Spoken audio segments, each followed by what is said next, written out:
Senhor Presidente da República, Senhora Presidente da Assembleia da República, Senhor Primeiro-Ministro e restantes membros do Governo, Senhores Deputados, Senhores Convidados, Excelências. Recordamos nesta sessão comemorativa o 25 de Abril e recordámo-lo duplamente.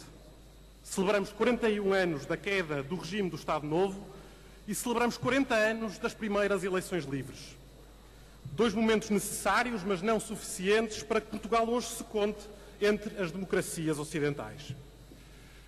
As nossas primeiras palavras vão, por isso, para todos os que se juntaram para tornar possíveis estes dois momentos: a queda do antigo regime e a realização das eleições de 1975. Aos militares e civis que, em posição de liderança ou no terreno, trabalharam para que Portugal conseguisse transformar, no prazo de um ano, esta sala de Assembleia Nacional em Assembleia Constituinte, a todos enviamos as nossas mais vivas saudações. Mas a liberdade dos portugueses ainda esteve em risco depois dessas primeiras eleições. Poderíamos, ainda assim, e apesar delas, ter caído no novo autoritarismo nesses anos. Aliás, as eleições serviram de alarme para alguns, ao mostrar que o povo, o soberano, não queria, como nunca haveria de querer, dar o poder àqueles que na rua reclamavam ser os seus representantes únicos e que nos governos provisórios ocupavam um peso crescente. O povo foi sempre muito mais sábio do que algumas vanguardas que o pretendiam interpretar. E quando as eleições ameaçaram o caminho dos que se achavam detentores de uma legitimidade especial, o país foi arrastado para um verão chamado, e bem chamado, de quente, que por alguns meses fez mesmo temer que depois do 25 de Abril de 1974 e depois do de 75, nunca mais pudéssemos assistir a eleições livres, a uma economia aberta e à defesa das mais elementares liberdades. Recorde-se, porque a memória às vezes falha, que era na privação dessas liberdades que vivia à data uma boa parte dos europeus, da cortina de ferro para lá, e que era esse o caminho que, contra a vontade do povo, alguns queriam para Portugal. A justa homenagem de hoje aos que fizeram o 25 de Abril deve, por isso, lembrar todos aqueles que, em vários momentos, e destacamos aqui o 25 de novembro de 1975, se mobilizaram para que a Revolução nunca se transformasse em destruição. E permitam-me, como portuense, um destaque ao general Pires Veloso, que nos deixou no ano que passou e que tão boa memória deixa. Senhor Presidente da República, Senhora Presidente da Assembleia, com o 25 de Abril viram a luz do dia ou da legalidade os partidos políticos. E assinalamos também por isso o 40º aniversário do CDS, recordando esses primeiros tempos da sua fundação. Tempos vividos com uma enorme emoção, mas também debaixo de particular risco. Muitos foram os episódios em que a violência se atravessou no caminho do Partido do Centro Democrático Social. Muitas vezes tiveram militantes e dirigentes que temer pela sua integridade física e até pela sua vida. Assinalámos alguns desses episódios no quadro das celebrações do nosso aniversário, com destaque natural para o Congresso do Palácio de Cristal, cercado pela extrema-esquerda com ameaça de vida para os presentes, e com igual destaque para o primeiro comício da Juventude Centrista no Teatro São Luís, que terminou com violência, feridos e o saque e incêndio da sede do muito jovem CDS. Todos os que nesse tempo lutaram pelo direito a exercer política no campo não socialista, democratas cristãos, liberais e conservadores, estão também hoje no nosso pensamento e no nosso coração. E em todos os momentos em que evocamos o tempo da fundação do nosso partido, mas também o tempo da fundação da nossa democracia, pois trabalhou para os dois fins com igual brio, em todos esses momentos as testemunhas da época destacaram um homem que se tornaria uma grande referência para todas as gerações do CDS. Um homem que, debaixo de toda esta agitação, debaixo das ameaças e da violência, se manteve sempre calmo e confiante, contagiando com memorável e, por isso, relatado entusiasmo os que o rodeavam. Para nós centristas, os 40 anos das primeiras eleições democráticas são também um momento para recordar o engenheiro Aldina Mar da Costa.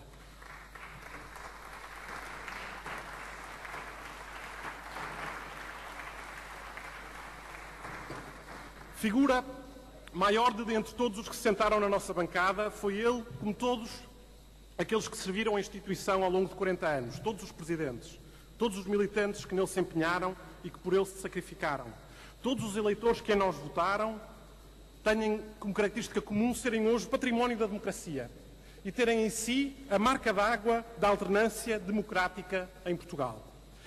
A existência de um partido democrático à direita do arco, na direita, aliás, do arco da governabilidade, evitou que a liberdade de escolha em Portugal ficasse refém de um arco constitucional muito marcado ideologicamente daquele tempo e daquele tempo. Sr. Presidente, Sra. Presidente, olho justamente para esse tempo através dos olhos de terceiros. Não sendo ainda nascido à época, dou a democracia como adquirida e a liberdade que ela traz como comum e normal. Nascido em liberdade, não concebo o que é viver num regime em que a opinião é perseguida, criminalmente perseguida, ou em que o voto não é livre. Sei que assim era, mas parece tão absurdo e tão distante quanto o Muro de Berlim. Mas não tenho, nem nunca poderia ter, vergonha de ter nascido depois do 25 de Abril e de ter também, por isso, uma concepção própria do que são os valores pelos quais me devo bater no meu país. E não tendo certamente a procuração de falar em nome de uma geração, sinto que há muita gente na minha geração que dispensa um certo paternalismo em relação ao 25 de Abril. Este paternalismo, que se resume rapidamente numa frase parecida com qualquer coisa com "não foi para isto que fizemos o 25 de Abril", assume uma coisa que uma revolução, para ser verdadeiramente revolução, não pode ter. Uma verdadeira revolução não tem donos. Uma revolução tem pais, certamente, executantes, operacionais, que no momento certo fizeram a coisa certa. Mas quando o povo toma conta e vota, e fê-lo pela primeira vez faz hoje 40 anos, é o povo que fica dono da mudança. Para sempre. E é por isso que se nos últimos 4 anos, ouvimos de forma muito habitual vozes que vinham reclamar a pureza de Abril, os valores de Abril, ou que chegaram até a apontar um dedo àqueles que, diziam eles, traíam Abril, então é legítimo perguntar-lhes, não onde é que tu estavas no 25 de Abril, mas onde é que tu estavas quando Portugal foi conduzida à bancarrota.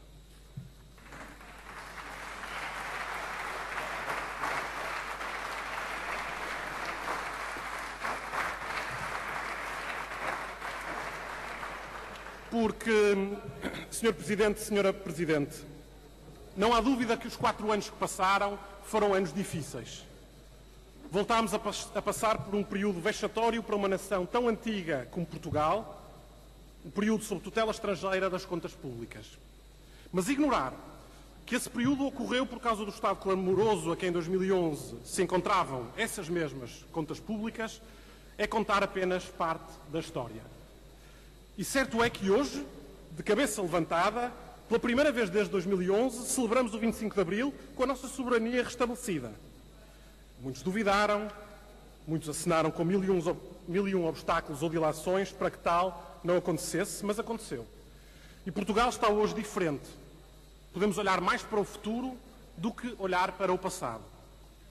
E todos os que fizeram sacrifícios não merecem que os desperdicemos, merecem uma oportunidade para um futuro melhor. E para quem não viveu os tempos da Revolução e, como eu, agradece o legado da democracia, há uma herança que não posso deixar de dizer, eu bem dispensaria. A herança da dívida pública. Empurrada com a barriga, porque sucessivos governos se dispensaram de governar com o que tinham e fizeram questão de governar com o dinheiro da geração seguinte. Essa dívida, durante muito tempo a conhecida e a escondida, vinha em galopante crescendo e limita e muito a liberdade da minha geração e das seguintes. E ao ouvir aqueles que a contraíram queixar-se da troika que trouxeram e reclamar contra as austeridades que criaram, apetece responder, não devia ter sido para isso que se fez o 25 de Abril.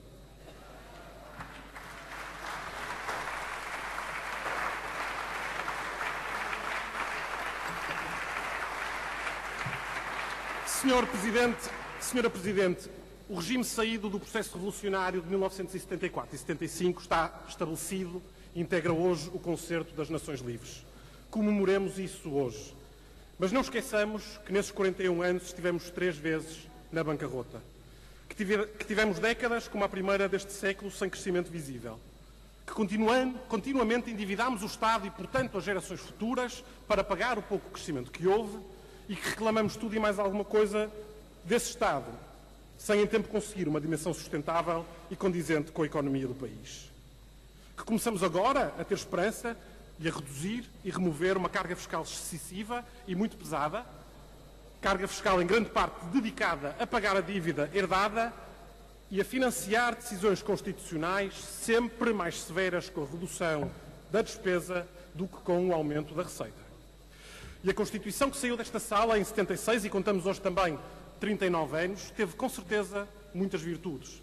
Desde logo em tudo o que quebrava com a de 1933 em matéria de direitos, liberdades e garantias.